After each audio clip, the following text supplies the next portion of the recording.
sejauh mana Bu Eti mengenal sosok Ibu Raden Ajeng Kartini? Saya mengenal Raden Ajeng Kartini itu sebagai perempuan yang luar biasa, sebagai perempuan yang hebat, ya. Dia menjadi revolusioner dalam memperjuangkan emansipasi wanita, di mana pada saat itu, pada zaman Hindia Belanda, dia menemukan situasi bahwa ada kesenjangan antara pria dan wanita, antara kaum perempuan dan kaum laki-laki. Ya, dengan idenya tersebut, dia kemudian mendirikan sekolah dengan didukung oleh suaminya. Ya, waktu itu seorang bupati. Dia mendirikan sekolah, yaitu sekolah perempuan. Ya.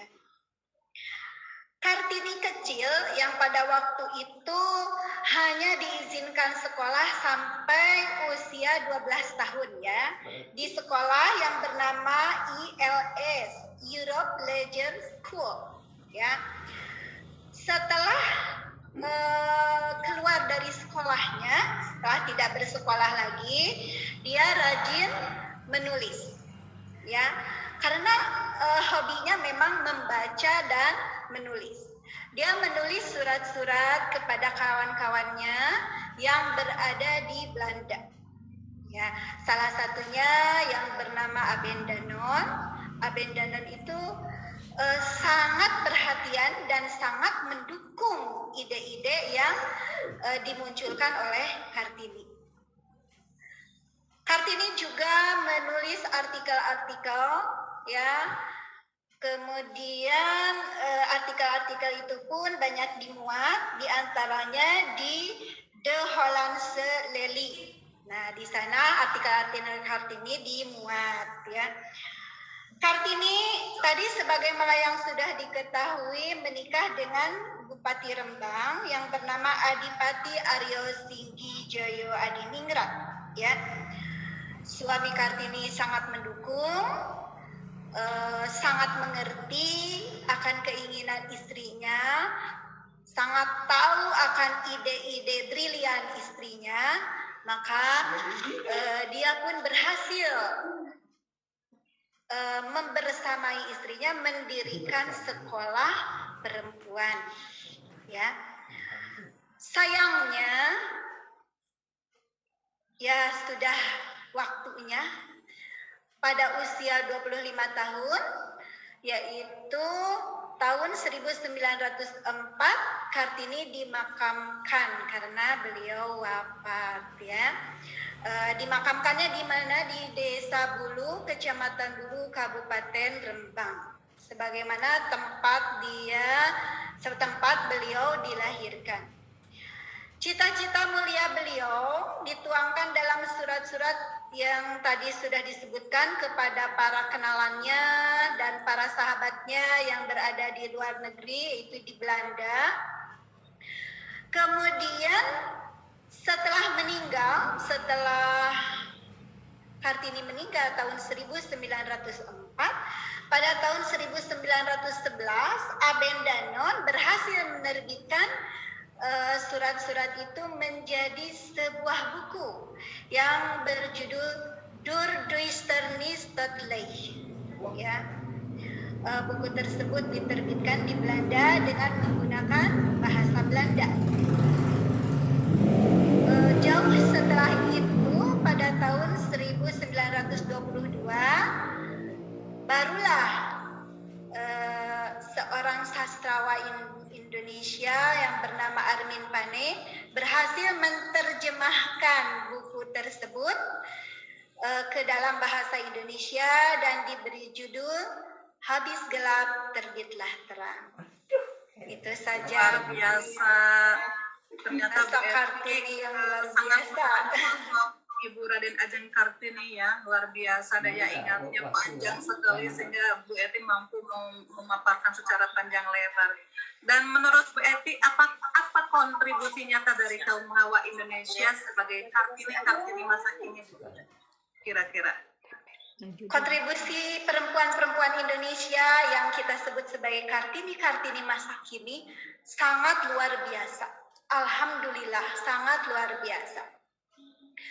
Mereka mengkontribusikan atau berkontribusi terhadap kemajuan bangsa dan negara ini di berbagai bidang.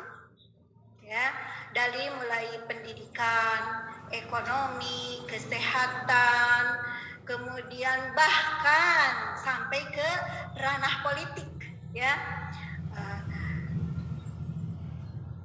Siapa yang tidak mengenal Megawati, ya? Megawati seorang perempuan yang berhasil menempatkan dirinya sebagai orang nomor 1 di Indonesia.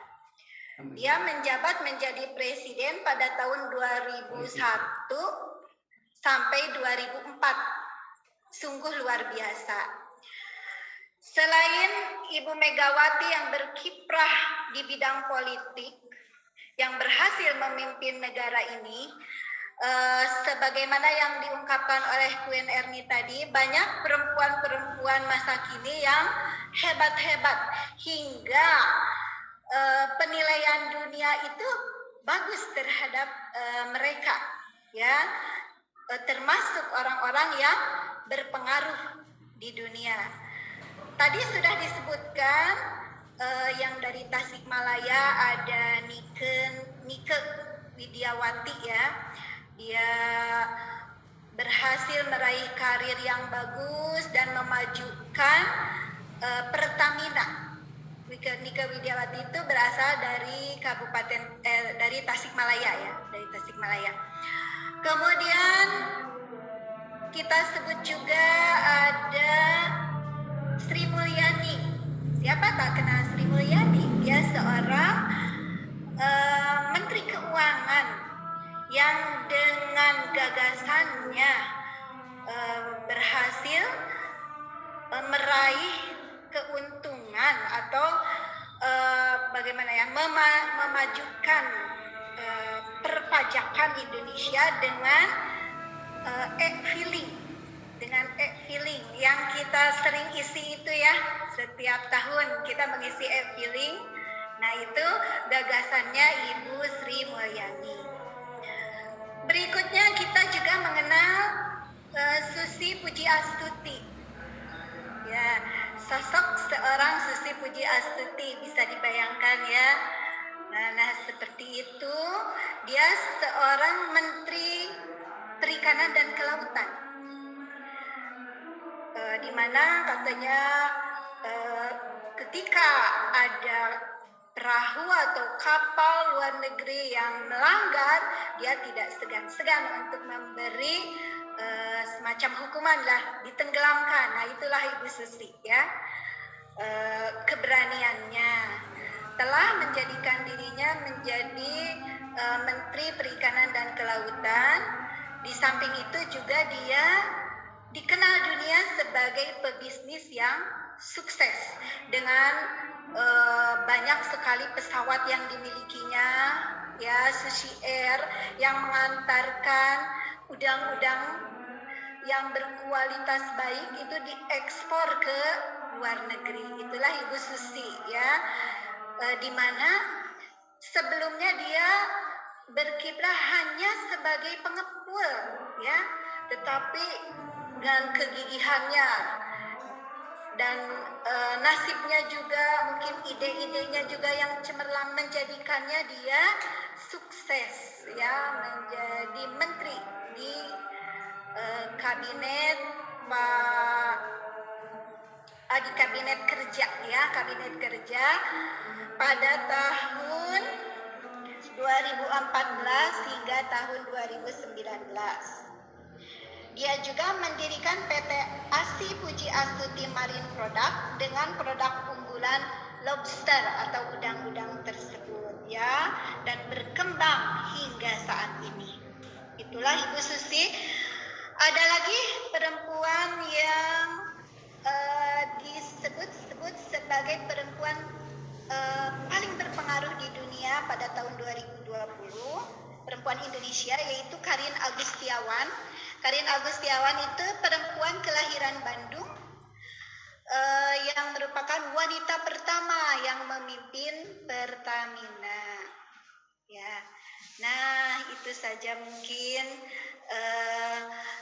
bagaimana kiprah perempuan atau Kartini-Kartini masa kini. Dan kita mungkin termasuk di sana, termasuk di dalamnya. Kita motivasi diri kita bersama-sama untuk maju terus ya, maju terus, gali potensi kata Ibu Dede tadi ya, potensi sekecil apapun itu bisa dikembangkan. Kita juga bisa mendorong anak-anak didik atau rekan-rekan sejawat, para tetangga, keluarga dan sebagainya untuk terus maju, sebagaimana kita juga berusaha untuk maju. Itu Bu Queen, terima kasih. Ya Rabbal Alamin, mudah-mudahan kita dapat meneruskan perjuangan Ibu Kartini ya Bu Eti ya. Selanjutnya